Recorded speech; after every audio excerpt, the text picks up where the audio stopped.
Thank you. Welcome, everyone. My name is Patty Kubow. I'm a professor in Ed Leadership and Policy Studies and also with Joint Appointment in Curriculum and Instruction. And I am happy to welcome you to this webinar on education in Ukraine. I serve as a faculty partner for our presenter today, Dr. Hanna Bondarenko. And she was one out of a total of 237 applicants. She was one of 30 chosen for the IU Ukrainian Non-Residential Scholar Program, which is an initiative to virtually host Ukrainian faculty members displaced by war. The program is led by Sarah Phillips, who is the director of the IU Russian and East European Institute, and Martha Nukos, who is an associate professor in the IU School of Education. So I want to thank Sarah and Martha for bringing us to the IU School of Education, and thank you for the opportunity for me to be able to partner with Hanna.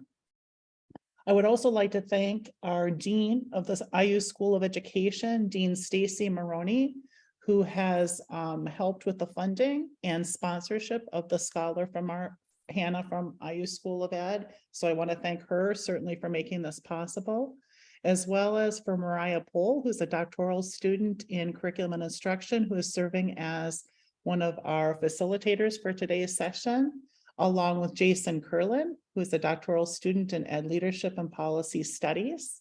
I would also like to give a shout out and thank you to Celia Nagiata, who is a graduate assistant in the School of Education Global and International Engagement Office, and also to Ross Wilkerson with UITS for our technical support today for this.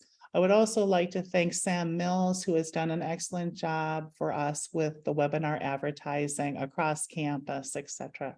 So thank you to all involved. And I will now pass the baton to Mariah, who will introduce our speaker. Hello, everyone. I'd like to take the time to introduce our speaker today. Professor Hanna Bondarenko, who has a Ph.D. in history, is an associate professor at the Institute of International Education, B.N. Karazin Kharkiv National University. Her scholarship and teaching address international education as well as Ukrainian history and culture. Her recent international project includes Kharkiv as a multicultural city of Eastern Ukraine. Advantages, Contradictions, Challenges, and Prospects for Development from 1991 to 2020, funded by Konrad Adenauer Stiftung. So everyone, here is Dr. Hanna Bondarenko. Hello to everyone. Thank you for introducing, and let's start. I'm sharing with my screen. Give me 1 second. Also, I'm sharing with my sounds. So please tell me, can you see my Zoom screen? Yes, thank you. And as you can see, I will turn off my camera because now I prefer fully demonstrated my presentation. Unfortunately, the internet is now weak in Ukraine, so I have to choose. First of all, I would like to express my gratitude to Indiana University, to organizers of Ukrainian non-residential scholars program of support for Ukrainian scientists, and personally to Professor Patricia Kubow.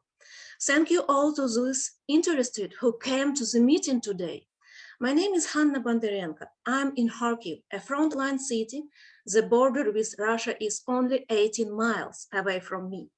The situation here is difficult and the city is under attacks every day. But despite this, Ukrainians continue to live and think about the future. I am sure that our future depends on education.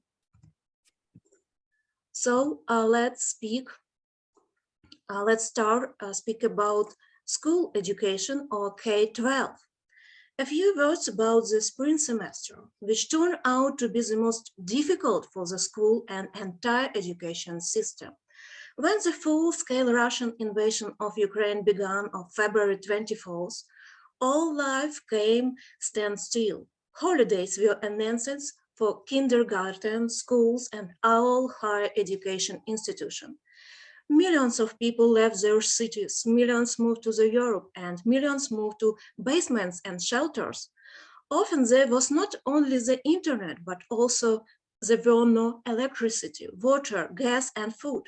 So you understand the education of children went into the background. The main issue was the questions of survival. But already from March 14th, the learning process began to recover. It should be noted that it took place only online, due to a constant threat of air attacks. There was no permission for children to return to classes. Those children who went abroad also began to connect it to these online lessons. Many teachers went abroad and also could not start working for a long time because they were solving everyday problems.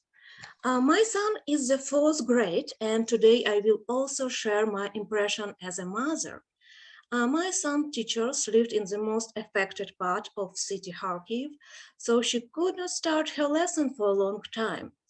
The Ministry of Education and Science of Ukraine has allowed all migrants to study at their place of residence. My apartment was also damaged. We could not live in it, and we were forced to move to the outskirts of the city of Kharkiv and continue our schooling there at another local school. Needless to say, it was very, very difficult. Again, the backdrop of domestic problems. February, March, the lack of food. In my region, all shops, banks, and pharmacies were closed.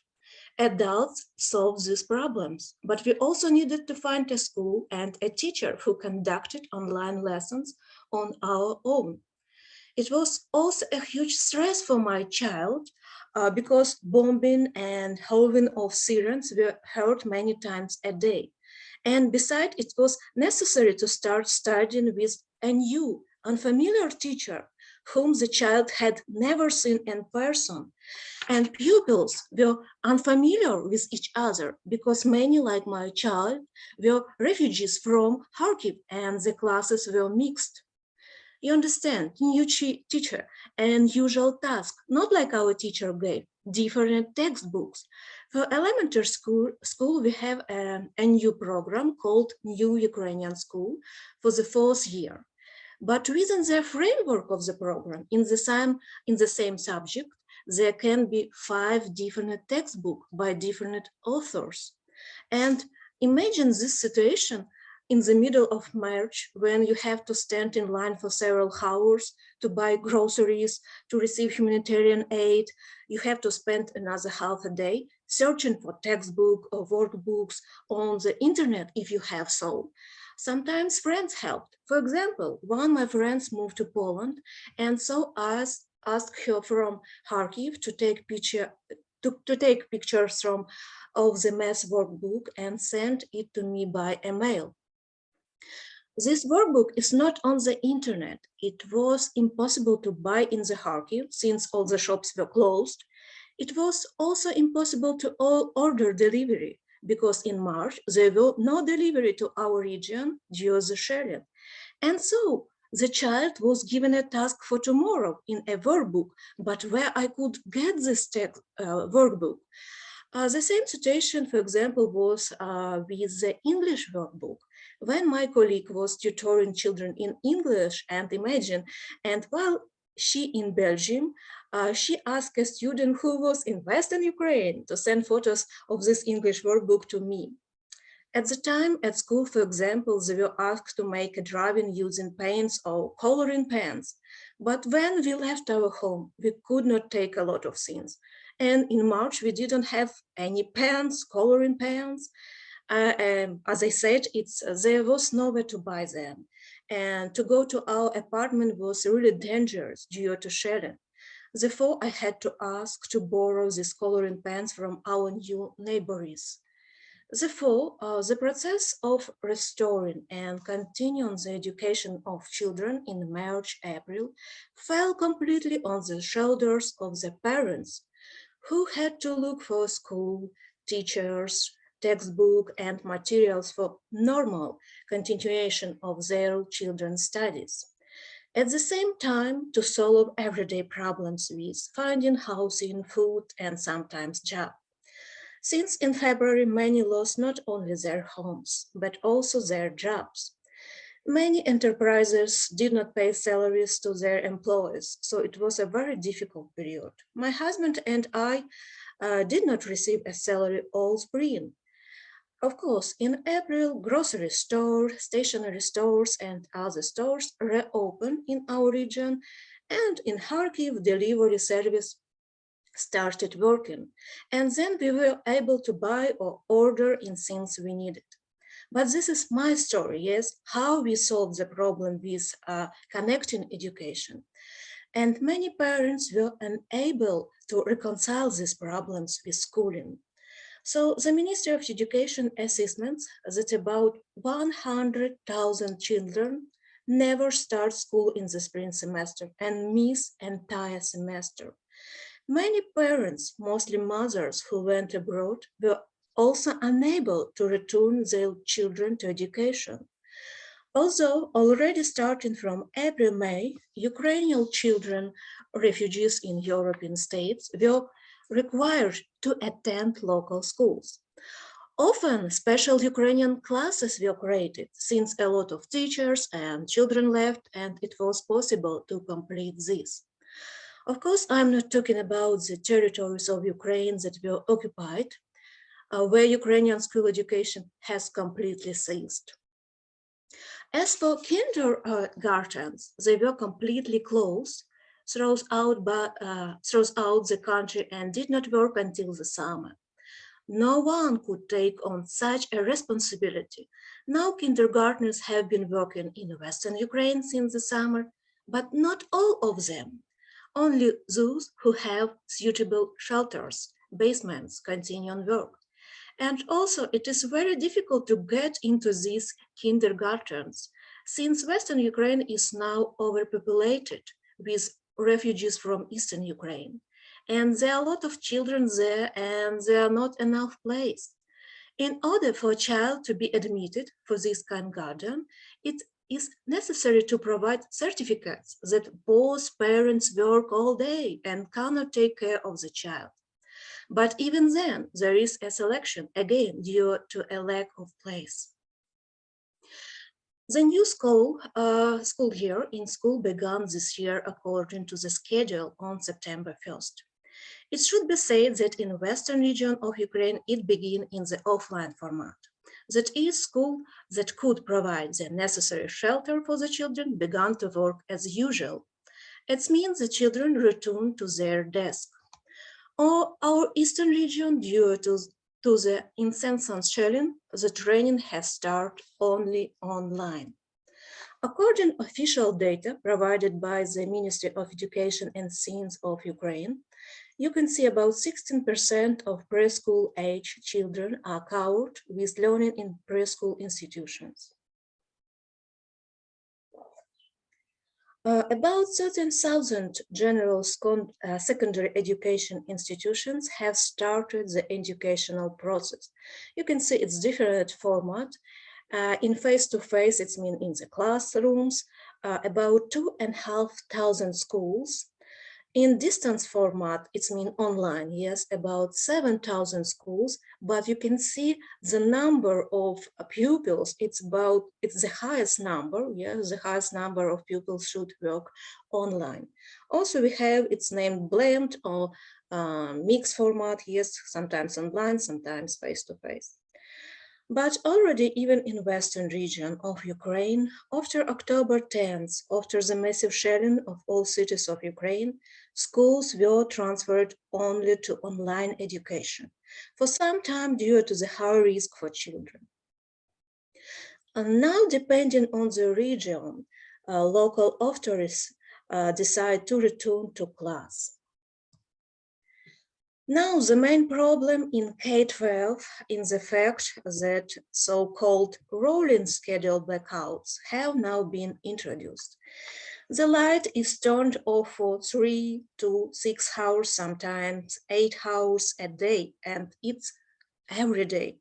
The shutdown schedule is set, but it changes every week. What we have in this? The teacher may start the lesson, but some of the children cannot connect because they don't have right now electricity. Next week, the teacher has a schedule or teach during the class, and now she or he can no longer teach. Unfortunately, shelling of Ukrainian infrastructure continues, and then we have unscheduled, unplanned shutdowns, which can last a day or even longer, like 2 days ago. Another huge problem is budget. For the next education year, our government has adopted a budget for 2023, and 6% of the budget is allocated to education. And the situation turned out, it was officially announced that the state does not have money to print books for next academic year for grade 5 to under 12, the new program Ukrainian school. My child will go to the 5th grade next year, but there are no printed textbooks, and it's not clear how everything will be organized. This makes me very sad. And also, you can see the numbers of destroyed buildings of school, institutes, and universities. It's also frightening. The Kharkiv region is second place after Donetsk in terms of the number of destroyed buildings.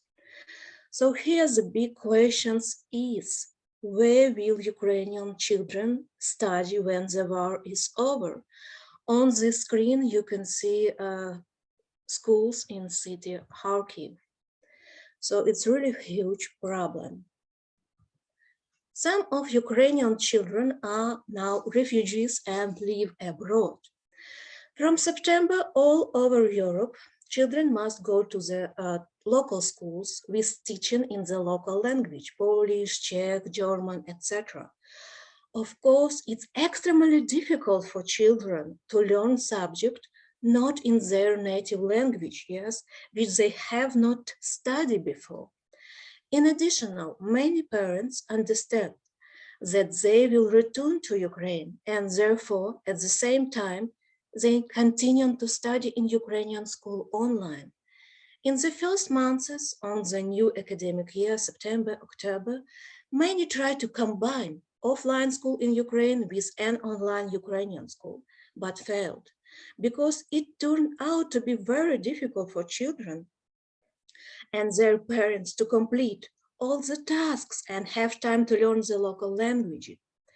As a result, most often parents made a choice not in favor of the Ukrainian school. Some of the children have stopped online education in Ukrainian online schools. Analyzing the situation with K-12, I saw that level of education is rapidly falling. Children miss classes against their will. Parents are busy with survival issues. They cannot teach children. School is only online.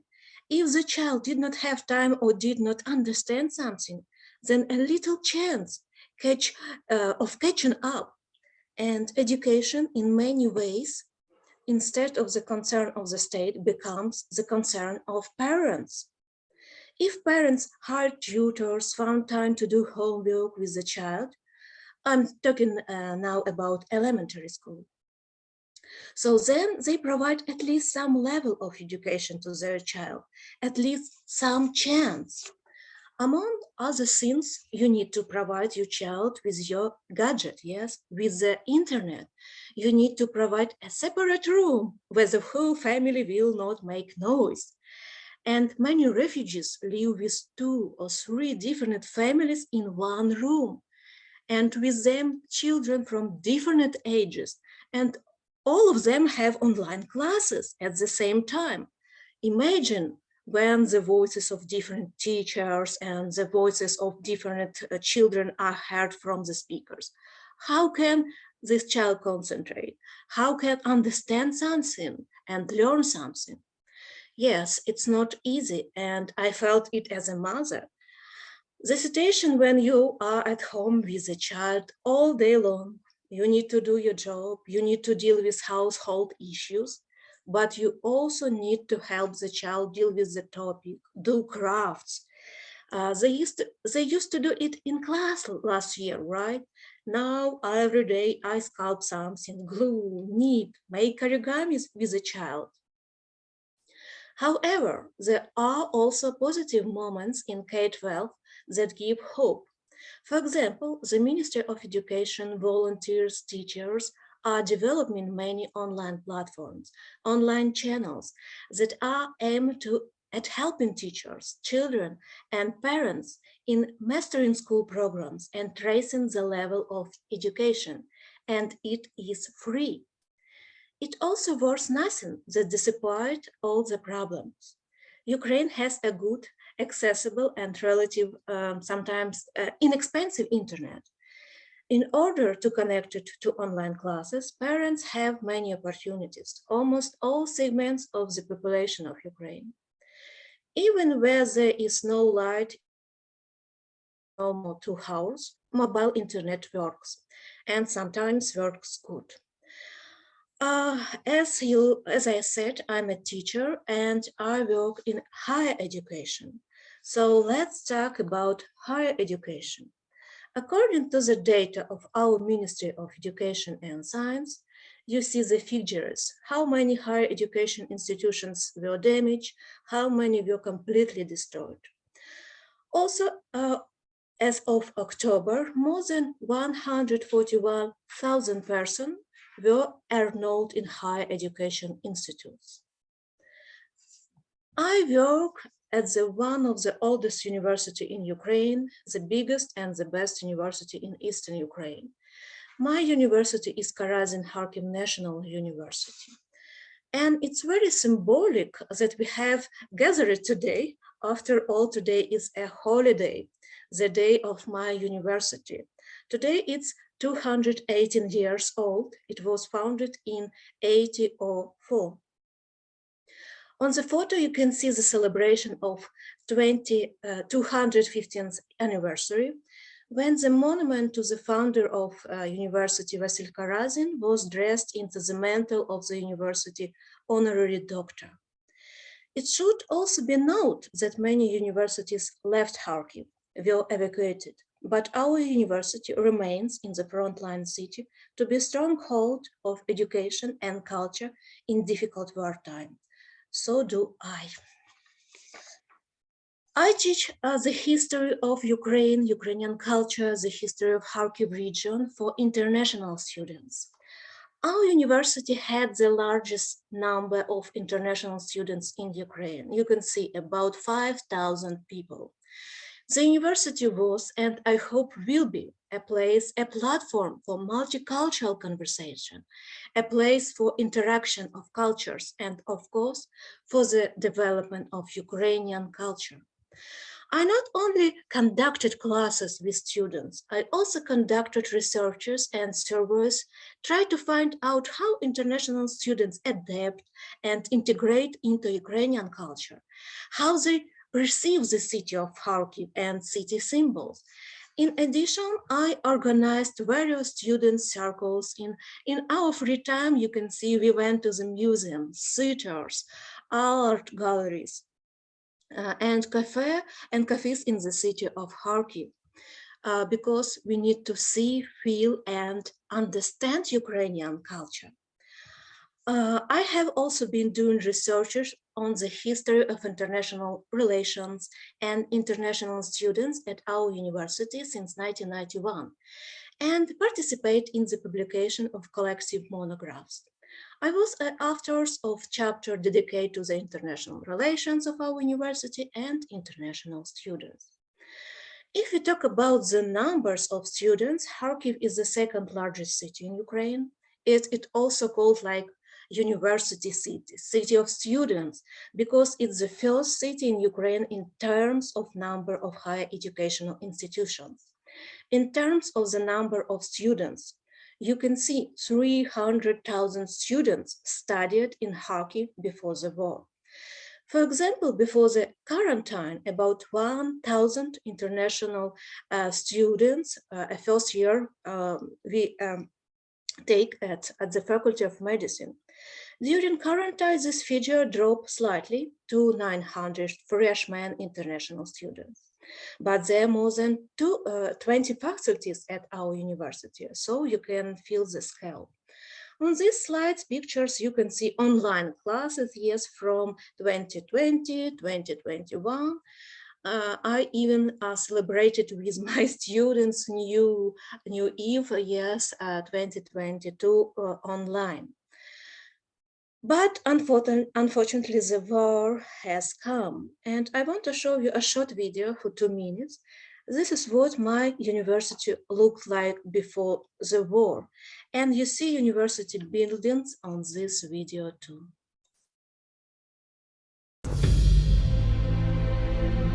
This is our main building. It's the oldest university library, where the most ancient and unique editions were kept.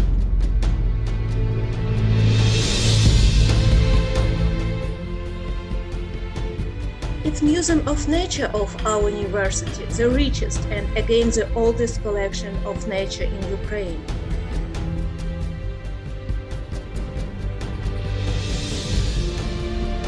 Our old library, which hold about 3.5 million unique books. It's a students' club, a separate building created for musical, theatrical, game meetings of students.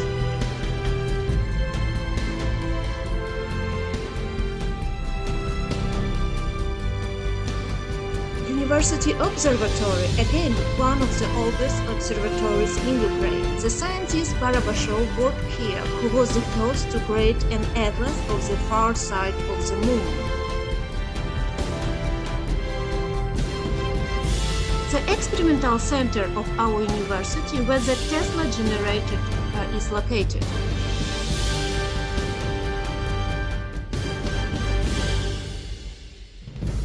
Again, video of the old library building, which exists since the beginning of the 19th century.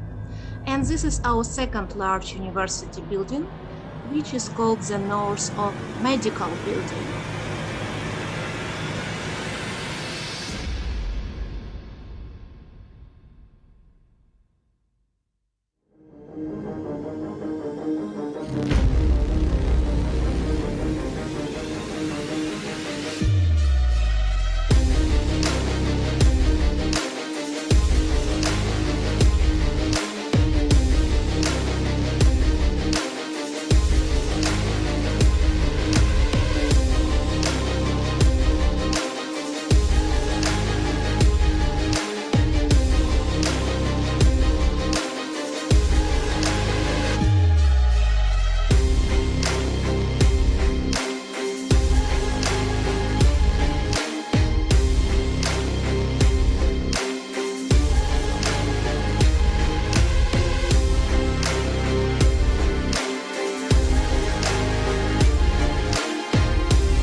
If you are interested in how the city of Kharkiv and the Karazin University suffered, you can take a look by yourself here.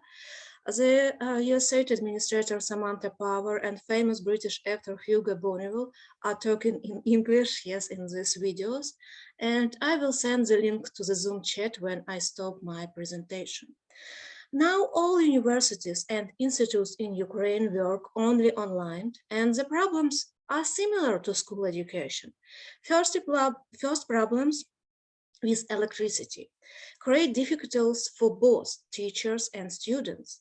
Power outage at different time. Secondly, many Ukrainian students are now abroad. They haven't fled from Russian aggression in winter or spring, stayed to study at European university. which generously provided scholarship and places for Ukrainian students. These students left Ukrainian universities, many of them forever. Of course, there are some students who are trying to combine their education in European universities and continue studying online at Ukrainian universities. With regard to international students, the number of international students has decreased many times over. We can only hope that this year there will be at least 50 first-year students at the Faculty of Medicine. As for the second, third, and so on courses, most of international students withdrew their documents. Although our university has signed a number of agreements with European and Turkish universities, for example, medical ones, on the basis of which our international students can continue to full study offline, and which is important for medical students, right? Continuing practical classes in the classrooms. Despite the difficult situation, our teachers continue to work even in bomb shelters, and our students also connect from bomb shelters. This is a photo from a students' hostel, and students are jokers. On this picture, it says Comfort Residential Complex.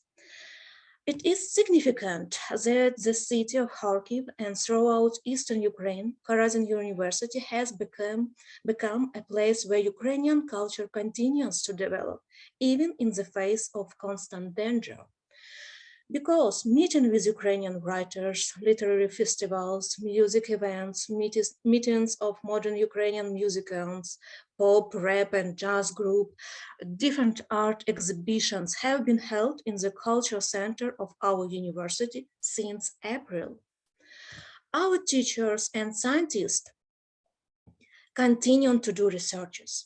In particular, they study how the war affected to the city of Kharkiv. I want to say a few words about this research project, City and War. I'm also involved in this project.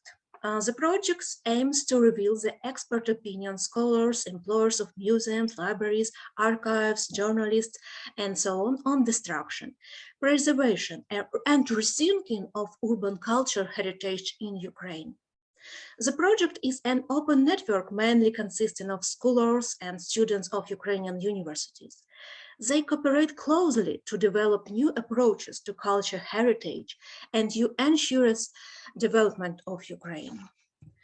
The university, Karazin University, is engaged in the search and provision of programs, grants for the conservation and preservation of museum and library collections, not only for our university, but also for other museums and libraries of the city. On this slide, you can see several examples of how the monuments of the city were covered with sandbags. And I want to end my speech with an example of the transformation of Ukrainian folk song, transformation into a modern version. This video shows our beautiful city of Kharkiv too. And I should say this video was filmed in August this year. 1 second. When the war is over, I invite you everyone to visit our wonderful city. Give me 1 second.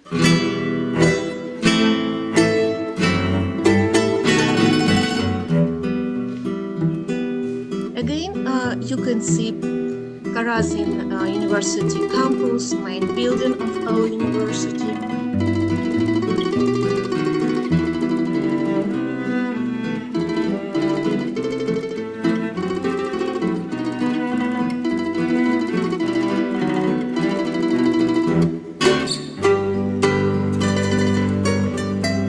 It's our cathedral church in Kharkiv.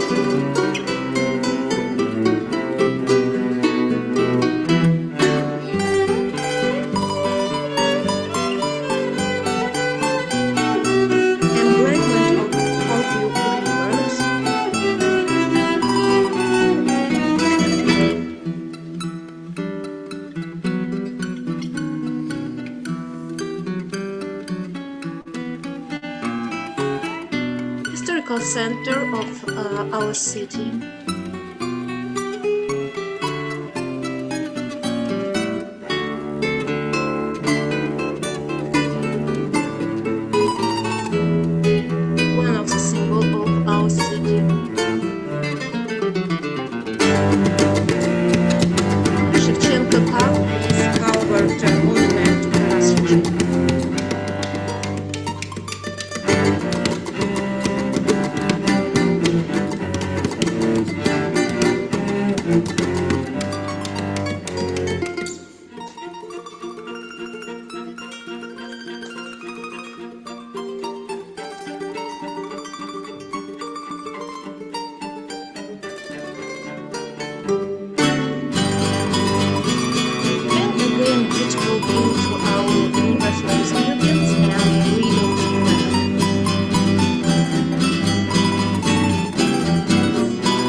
Glory to Ukraine, we will win.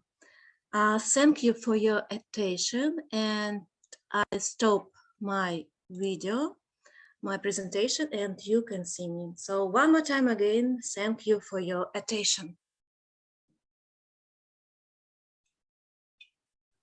Thank you so much, Hannah.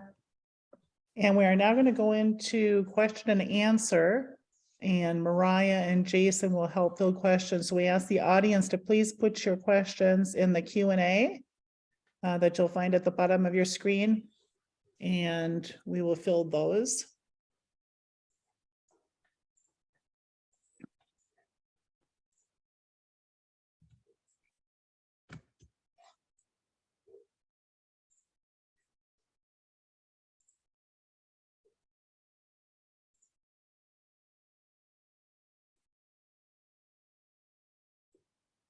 And I will start by asking a little bit about the piece that you mentioned about the textbooks. Now, 6% of Ukrainian budget goes to education, and yet there's the concern now about not having textbooks for grades 5 through 12, you mentioned.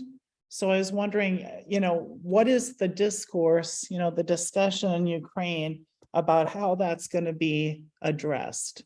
Are there any kind of strategies that are about right now to get ready for the kids for fall? Yes, of course, we're trying to find solution, yes, what we should to do in this situation. And I also have seen in the news of our ministry that they published that a few international organizations like UNICEF promised to help, for example, with the math textbook for 5th grades, and one, if I'm right, one English textbook for 2nd grade. What I know for present, but I really hope the solution will be found, yes, and we will have this printed or electronic, yes, books for our children. Mm-hmm. And I would just add that I was so struck by the piece of the Ministry of Education's created these free online channels for students, and kind of makes me wonder in the US during, pandemic, how much was actually available, from our national level out to teachers and classrooms. And I also should manage a lot international organization, International Ministry of Education helps every time. Yes, they trying to make some platforms, channels, make some videos, and also a lot webinars, seminars for teachers from Ukraine. Yes, how they can throughout this wartime. Yes, how they can find resource, how they can hold these online classes and make more interested for pupils, for students. So it's really we feel in this huge support. So I'm also thankful for that. Thank you. So our first question is, have teacher expectations increased, decreased, remained the same? How teachers, can you repeat? Teacher expectations for teachers, presumably for K-12. Of course, the situation is changing right now, yes, because situation unfortunately continue, and it's difficult to say, and everything depends on region, because in Western region, in Eastern region, we have different situation with online, offline classes. So of course it may change, yes. Our next question is, thank you so much for this presentation. This was so interesting and informative. Is there anything that we can do to support education in Ukraine, either at the K-12 or higher education level? Thank you. It's so kind listening these words. I don't know. It's a huge that you find time and coming today. So I'm really appreciated. Our next one is, thank you for this amazingly informative, caring, fine-grained presentation that portrays the horrific challenges and the brave, concerted efforts of parents, children, and your university youth. I would like to ask how you are coping and how you might be working with your own colleagues through the university. Oh, yes, we are working online. Yes, in this day, I said all universities, higher education in Ukraine is holding only online. And in this year, in our university, we have about 18,000 students. Last year were something more, 20,000 students. And we're trying to keep, but you understand, a lot of teachers also living in different conditions. Some of them stay in Kharkiv, some of them in another part of Ukraine, some of them right now are abroad, yes, they in European countries. But we try to be straight and continue on our work because I should say it, work keep about me, yes, keep me strong, keep me continue doing something because it's I don't have, okay, I say it for myself, I don't have time to cry. I have deadlines, I should write articles, I should make some presentation, I should working with my students, so no time for crying. You should keep yourself and continue on working, deadline is coming. It's how I'm survivors, yes, how I'm trying to be okay, yes. Another question that we have in the Q&A is, Dear Dr. Bondarenko, thank you very much for the presentation. I am impressed what you and your colleagues are doing during the wartime. I am curious about how higher education institutions support faculty, such as professors. Thank you very much. Please be strong, and I wish you all the best.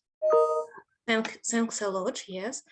Of course, our faculties, departments, they try to help their teachers every time, prepare some and provide some physical webinars, make our mental health in good conditions. Yes, every time we fill some questionnaires about with our names, yes, questionnaires about where do you live, which problems do you have, if you don't need some help from university, yes.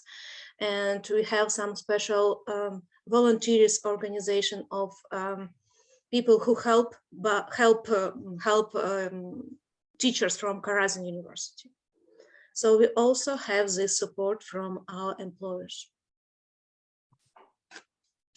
Another question that's popped up is there any training being offered for K-12 teachers or university instructors to teach online or blended? Are organizations like the World Bank providing professional development? Yeah, and as I said before, have a lot of webinars, seminars as for K2 children, K-12 children, as for teachers, tutors from institutions, universities, and it's again a lot from international institutes, from international universities, and it's again for free. Before we also can dream about that, yes, and now a lot platforms, a lot channels for teachers also opened, and if we have lights, if we have internet, the internet, we can get a lot of opportunities, and I try to use these opportunities to increase in my level of teaching, yes. Thank you. Another person has asked, they said, thank you for the great presentation. How do teachers adjust their assessments and their instructions toward this new online model of learning, as well as like with the emotional distress of students?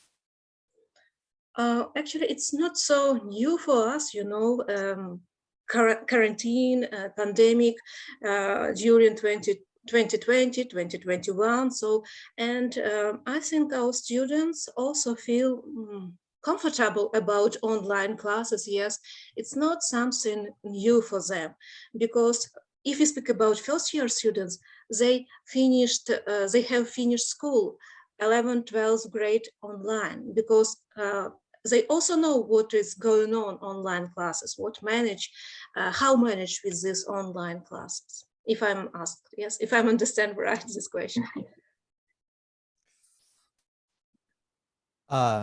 Another said, I particularly appreciate your portrayal of the challenges and views of being an educator, mother, and juggling, finding resources, coping, all the while also continuing your own research and teaching. We admire your spirit and resolve. How can we in higher education support your efforts and needs?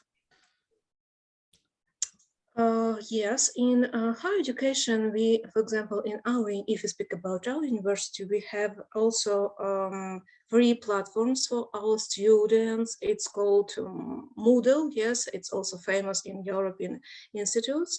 And this platform is providing a lot books, internet sources, resources. All our lectures is keeping here. So for students from higher education, it actually more easily, yes, find needed information, needed books, needed tasks, and so on. So of course, if compared with K-12, especially primary school, in spring semester, it was more difficult than for higher education for students. Are there any concerted efforts to find and make available free and open textbooks or other open educational resources? Can you repeat again, because something with my sounds? Yeah, it's probably my mic too. Are there No, any it's are there any concerted efforts to find and make available free and open textbooks or other open educational resources? Again, it's something with, as I said, now in nowadays internet, it's not so great. And if I understand again right, sorry if I made some mistake, right? So if I understand, yes, this resource is opened only for students. If you belong to this university, you can use everything, but it's not open for all students from Ukraine. But anyway, a lot again, channels, web platforms will given for this for our Ukrainian students, and a lot of platforms from different European educational institutions. Mm-hmm. What about for K through 12? Because I remember your stories about trying to get like an English textbook or English workbook for your kid, and that seems so hard. Is there any attempts to try to make something unified? Yeah, it was really difficult and scary, but of course you understand, it depends on me. I can say, Yeah. okay, we can skip this. Son, forget about this task. Now it's war and you can skip. But I can't say this because it's also part of his life. It's important for him. I'm feeling he say, Mom, I don't have textbook. What we gonna do tomorrow? What I can say? He has good marks, and he was worried about this a lot. So I should find these books. I texted for all my mother friends who has the same age as children. Please help, who has this book, this author, who can find, make picture, maybe send me PDF. But a huge problem is we have a free version textbooks, but workbooks, it's almost printed, and we should buy this like a parents, yes. And you understand, it's March, the middle of semester, and all books are buying, and where I can find in this time books, yes. And I really appreciated this help of my friends who sent me photo. It's crazy, but I'm in Kharkiv, and friends sent these photos, these books for me from different parts of the world. But it's our Ukrainian reality now, yes. Thank you, Dr. Bondarenko, for speaking with us today. How has the war affected language politics in Eastern Ukraine, especially within Kharkiv and Karazin University? In other words, how have attitudes changed towards the use of Russian and Ukrainian languages within your university? But it's actually hasn't changed since February 24th. It has changed from 2014 year, yes, and all our educational process is holding only Ukrainian or English. So in our university, we don't have this problem, only Ukrainian or English language, yes. Another question that has popped up in the Q&A is, what do you hear from your former and current international students? Have most of them left, or are they trying to continue? Actually, I'm working almost with first-year students, because history of Ukraine and Ukrainian culture is subject for freshman students, yes, who only come to our university and they should meeting with Ukrainian history and culture. But of course, I have a friend from previously classes, from previously year, and yes, a lot of students, international students, they have met this war in students' hostel in city Kharkiv. And I remember this first day when my students text me, "Teacher, how are you? Are you alive?" And they text me, "We now in the hostel, students' hostel in shelters, it's scared." And I also try to support them, try to calm down, yes, because it's very really scared. It was unhuman, yes. And fortunately, all my students are alive. All international students can return to home or return to Europe or to Western Ukraine more peaceful for that time. So yes, with my students, international students, I also try to keep touch. And in these first days, weeks, we were together. That's so motivational and inspirational. I wanted to share what someone just put in the Q&A, and they said, "Thank you so much for joining us today. You inspire us to keep going." Thanks a lot. I'm trying to do my best, right? Another person has also thanked you for the presentation, and they asked, do K through 12 students seem engaged, and do they want to continue school? I would assume that many are distracted by the ongoing war. What is the perceived level of engagement and motivation from the students? Of course, you understand it depends on, I think, parents. Because how parents created this climate in family, climate in house, how explain for children what's going on, what is the war, yes, how throughout this war, and if parents working with their children, and so they should explain it's also real finished, everything finished, and we return for normal life, yes, but now important, don't give up and don't lose this chance, don't lose your education, your knowledges, because your knowledges it's important, and try to work it. But I understand each child is different, yes, different emotional situation, different pictures they have seen in this war. So of course, some of children, they cannot study normally, they cannot continue on this education even from spring, yes. And of course, some of children, they thought, why I should study? It's difficult time, I cannot do this, I can skip. And again, everything on shadows of parents. If parents working, looking after children, what's going on, how their classes online keeping, how this child making homework, is everything okay? And so in nowadays, parents should make motivation for their child. In my opinion, again, I'm not specialist in this area in K-12. I'm like sharing like a mother, right?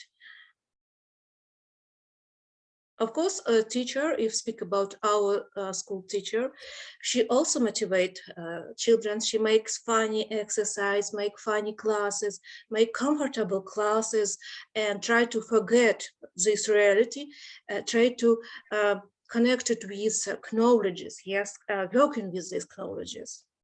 So our teachers, K-12 teachers, is also, it's difficult time for them too, and I really appreciate it, what they do, how they work with our children.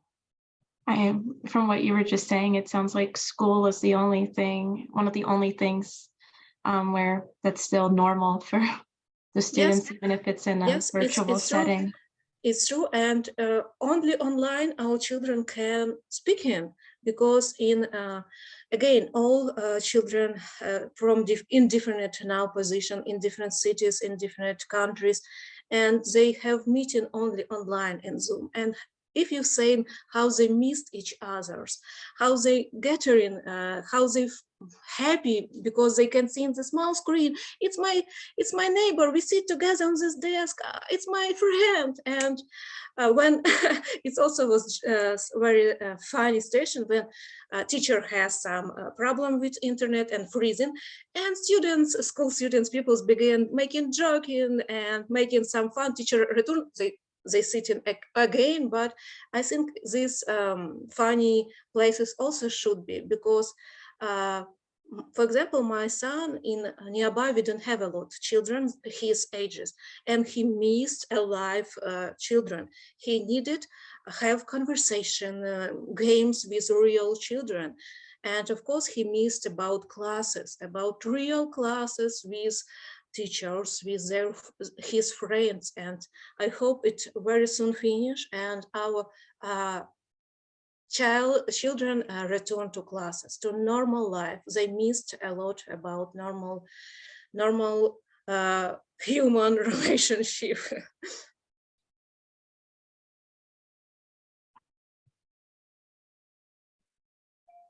And we have time for the one last question. Okay, so approximately what % of children left your region last spring, if you know, for the west of your country or other countries? And about what % have returned thus far? Have returned from abroad, right? Yes, ma'am. As I said, as I shown on slides, you can see on October, our Minister of Education said it about 500,000 children stay abroad. How many returned? Actually, it's difficult to calculate, but if speak about my friends, about their children, I know who have went abroad, stayed abroad, because they afraid to return in Ukraine, afraid this winter, you know, a lot of problems, and they don't want to make something worse. So they stay in Poland, to Czech Republic, to German. They say, yeah, we hope we can return. We want to go back home, but now we stay here. It's more safe, it's more peaceful, and we have more better consistency for our children. That is wonderful. Perfect timing. We were able to have Mariah and Jason go through all of the questions that came from our audience. So Dr. Hanna Bondarenko, I want to thank you so much for your presentation. It was informative and then balanced with the whole human side and helping us enter into what your experience is like in that for your colleagues and for Ukrainian children and university students. Thank you so much. I would also like to thank the audience for taking time today to come. We know that this was right before the Thanksgiving break, and it was a wonderful, awesome showing today. Thank you to everyone involved, and thank you for our tech support folks.